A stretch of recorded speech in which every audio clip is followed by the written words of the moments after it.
Gaza पट्टी और उसके आसपास के इलाकों में इजरायली कार्रवाई लगातार जारी है, जिसमें अब तक हजारों फिलिस्तीनियों की जान जा चुकी है। इजरायल की बर्बरतापूर्ण कार्रवाई में अब तक 53,000 से ज्यादा लोगों की मौत हुई है और 1,22,000 से ज्यादा लोग घायल हो चुके हैं। इसके अलावा 11,000 से ज्यादा लोग लापता बताए जा रहे हैं। मरने वालों में सबसे ज्यादा बच्चे और महिलाएं शामिल हैं। इस सैन्य कार्रवाई को लेकर दुनिया भर में विरोध के सुर भी उठने लगे हैं और ये आवाजें सिर्फ देश से बाहर ही नहीं, इजराइल के अंदर भी उठ रही हैं। हाल ही में संसद सत्र के दौरान अरब इजरायली मूल के सांसद अयमान ओदेह ने नेतन्याहू सरकार की नीतियों पर कड़ा सवाल किया। हाल ही में संसद सत्र के दौरान अरब इजरायली मूल के सांसद अयमान ओदेह ने नेतन्याहू सरकार की नीतियों पर कड़े सवाल खड़े किए। उन्होंने कहा कि आपने 19,000 से ज्यादा बच्चों और 53,000 नागरिकों की जान ले ली, लेकिन फिर भी कोई राजनीतिक जीत हासिल नहीं हुई। उन्होंने कहा था, आप लोग नहीं जानते कि मैं आप लोगों को कैसे देखता हूँ। आप बहुत कमजोर लोग हैं। अरब इजरायली मूल के सांसद ने नेतन्याहू सरकार को घेरते हुए आगे कहा, 1.5 साल की जंग में आपने 19,000 से ज्यादा बच्चों और 53,000 से ज्यादा बाशिंदों को मार दिया। इसके बावजूद आपको सियासी जीत नहीं मिली। सांसद का ये बयान संसद में मौजूद कई कट्टरपंथी नेताओं को नागवार गुजरा। अयमान ओदेह को बोलने से रोकने की कोशिश भी की गई, लेकिन उन्होंने सरकार की कार्रवाई पर सवाल उठाते हुए कहा, अगर आपको जीत मिली होती तो आप खुश होते, लेकिन आप दुखी और अस्थिर हैं। इस पूरी स्थिति को लेकर अंतर्राष्ट्रीय मंच पर भी आलोचना बढ़ती जा रही है। एक अन्य विपक्षी इजरायली सांसद ने कहा था कि इजराइल वैश्विक मंच पर अलग थलग पड़ता जा रहा है। वहीं इंटरनेशनल कोर्ट ऑफ जस्टिस ने भी प्रधानमंत्री बेंजामिन नेतन्याहू के खिलाफ गिरफ्तारी का वारंट जारी कर दिया है। गाजा में हालात इतने गंभीर हैं कि लाखों लोग खाने और दवा की बुनियादी सुविधाओं के बिना संघर्ष कर रहे हैं। अयमान ओदेह के बेंजामिन नेतन्याहू की नीतियों का संसद में तर्कों के साथ विरोध करने पर कट्टरपंथी नेता भड़क गए। अरब इजरायली मूल के सांसद अयमान ओदेह ने भारी विरोध के बीच अपने संबोधन में कहा, आप बेहतर ढंग से जानते हैं कि सियासी तौर पर आपको जीत नहीं मिल रही। आप लोग क्यों दुखी हैं? आप क्यों होश खो बैठे हैं और क्यों खुश नहीं हैं? हालांकि भाषण के बीच में ही अयमान ओदेह को संसद में बोलने से रोक दिया गया। बता दें कि गाजा पर इजराइल की लगातार कार्रवाई की अब पूरी दुनिया में तीखी आलोचना होने लगी है। हाल ही में एक अन्य विपक्षी इजरायली सांसद ने भी कहा था कि इजराइल अब धीरे धीरे दुनिया में अकेला पड़ता जा रहा है।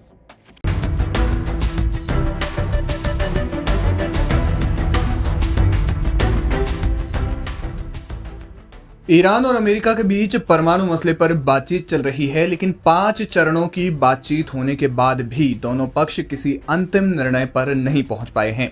रोम में चल रही बातचीत विफल तो नहीं हुई है, लेकिन किसी नतीजे पर भी नहीं पहुंची है। इसी बीच ईरान की इस्लामिक रेवोल्यूशनरी गार्ड कॉर्प्स यानी पासदारान इस्लाम ने अपने दुश्मनों को नई धमकी दी है। उन्होंने इसराइल या इस्लामिक गणराज्य के अन्य दुश्मनों के संभावित हमले को लेकर अपनी तैयारी की पुष्टि की।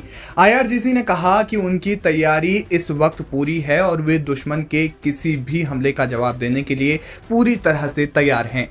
IRGC ने अपने बयान में कहा, हमारे दूसरे सशस्त्र बलों के साथ मिलकर हम किसी भी कार्रवाई के लिए तैयार हैं। हम दुश्मन के किसी भी शत्रुतापूर्ण कार्रवाई के लिए पूरी तरह से तैयार हैं और ऐसी कार्रवाई के लिए भी तैयार हैं जो निर्णायक होगी और दुश्मन की कल्पना से परे होगी। ईरान के युवाओं ने इसे अपने इतिहास से सीखा है। जल्द ही क्षेत्रीय राष्ट्रों और इस्लाम के सैनिकों का शक्तिशाली हाथ ज़ाविनी भ्रष्टाचार यानी इसराइल पर पड़ेगा, जिससे पूरे क्षेत्र में शांति और स्थिरता की हवा बहेगी।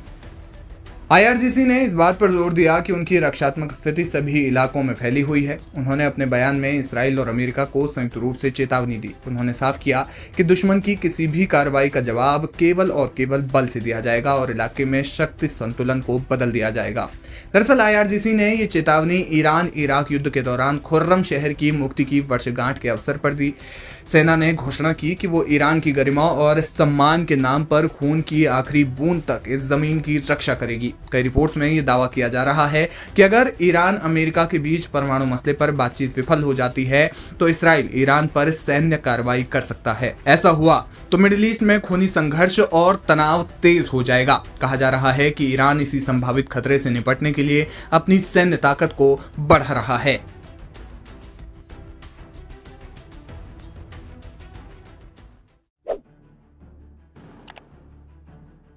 ईरान और इसराइल के बीच संघर्ष की आशंका बढ़ गई है। कहा जा रहा है कि अगर अमेरिका और ईरान के बीच परमाणु वार्ता विफल हो जाती है तो इसराइल ईरान पर हवाई हमले कर सकता है। वहीं ईरान भी इसके लिए पूरी तैयारी कर चुका है। जी हां, संभावित संघर्ष की आशंका के बीच ईरान ने अपने सबसे खतरनाक ड्रोन दुनिया के सामने पेश कर दिए हैं। ईरानी टेक्नोलॉजी से बने ये ड्रोन उनकी आसमानी ताकत को कई गुना बढ़ा देते हैं। ईरान के ये नए ड्रोन है होमा, दिदेबान और शाहीन-1 FPV ड्रोन। इस वीडियो में हम जानेंगे कि इन ड्रोन से इसराइल को क्यों खतरा हो सकता है और क्या है इन तीनों ड्रोन्स की ताकत। कहा जा रहा है कि ये तीनों ड्रोन ईरान में अब तक की सबसे विकसित टेक्नोलॉजी से बने हुए हैं। खास बात यह है कि ये तीनों ड्रोन VTOL यानी वर्टिकल टेक ऑफ लैंडिंग तकनीक से लेस हैं, जिससे इसे रनवे की जरूरत नहीं पड़ती और किसी भी मिशन के लिए ये ज्यादा तेज हो जाते हैं। इन्हें दक्षिण पूर्वी ईरान में सेना के एक हवाई अड्डे पर प्रदर्शित किया गया।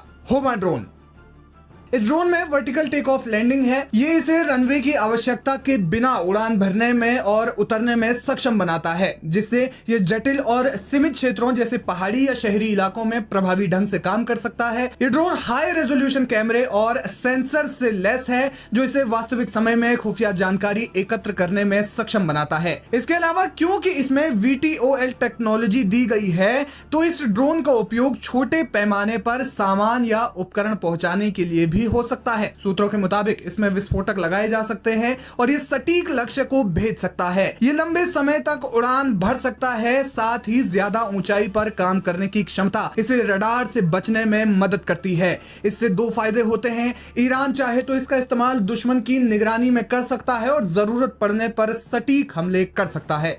दिदेबान ड्रोन, इस ड्रोन को खास तौर पर दुश्मन के इलाके में निगरानी के लिए तैयार किया गया है और इसलिए इसका नाम भी वही रखा गया है। फारसी में दिदेबान का अर्थ है प्रहरी या निगरानी करने वाला। इस ड्रोन में भी VTOL क्षमता है। ये ड्रोन सिग्नल इंटेलिजेंस या इलेक्ट्रॉनिक इंटेलिजेंस के लिए सेंसरों से लैस है और दुश्मन के संचार को इंटरसेप्ट करने में सक्षम है। ये ड्रोन सीमावर्ती क्षेत्रों में गश्त और अवैध गतिविधियों पर नजर रखने के लिए उपयुक्त है और इसे डिप्लॉय करना भी आसान है। साथ ही उन्नत सेंसर्स और कैमरों की मदद से ये रात में या लो विजिबिलिटी में भी काम कर सकता है। शाहीन-1 FPV ड्रोन, शाहीन-1 एक FPV यानी फर्स्ट पर्सन व्यू ड्रोन है जो ऑपरेटर को लाइव दृश्य के दृष्टिकोण से देखने की सुविधा प्रदान करता है। ये ड्रोन तेज गति और उच्च गतिशीलता के लिए डिजाइन किया गया है। FPV ड्रोन का उपयोग अक्सर छोटे सटीक हमलों के लिए किया जाता है, जैसे कि विस्फोटक पेलोड के साथ लक्ष्य को नष्ट करना। इसका उपयोग त्वरित टोह अभियानों के लिए भी हो सकता है और खास तौर पर शहरी युद्ध में ये और भी ज्यादा घातक हो जाता है। FPV ड्रोन आमतौर पर सस्ते और डिस्पोजेबल होते हैं, इसलिए इन्हें कामिकेज हमलों के लिए भी उपयुक्त बनाया जाता है। इसकी मूल ताकत की बात की जाए तो ड्रोन का छोटा आकार और तेज गति इसे रडार और हवाई रक्षा प्रणालियों से बचने में सक्षम बनाता है। ऑपरेटर को इससे रियल टाइम वीडियो फीड मिलता है, जिससे सटीक लक्ष्यीकरण संभव है। ईरान ने इन ड्रोन्स की पूरी ताकत अभी सार्वजनिक नहीं की है। कहा जा रहा है कि इन ड्रोन से ईरान की आसमानी ताकत कई गुना तक बढ़ गई है, खासतौर पर दुश्मन की निगरानी के मामले में। ये ड्रोन ईरान में ही स्वनिर्मित रूप से बने हैं और इसलिए ये सस्ते भी हैं। इसराइल से संभावित संघर्ष के बीच ईरान ने इन्हें सेना में शामिल किया है, जिसके कई बड़े मायने निकाले जा रहे हैं।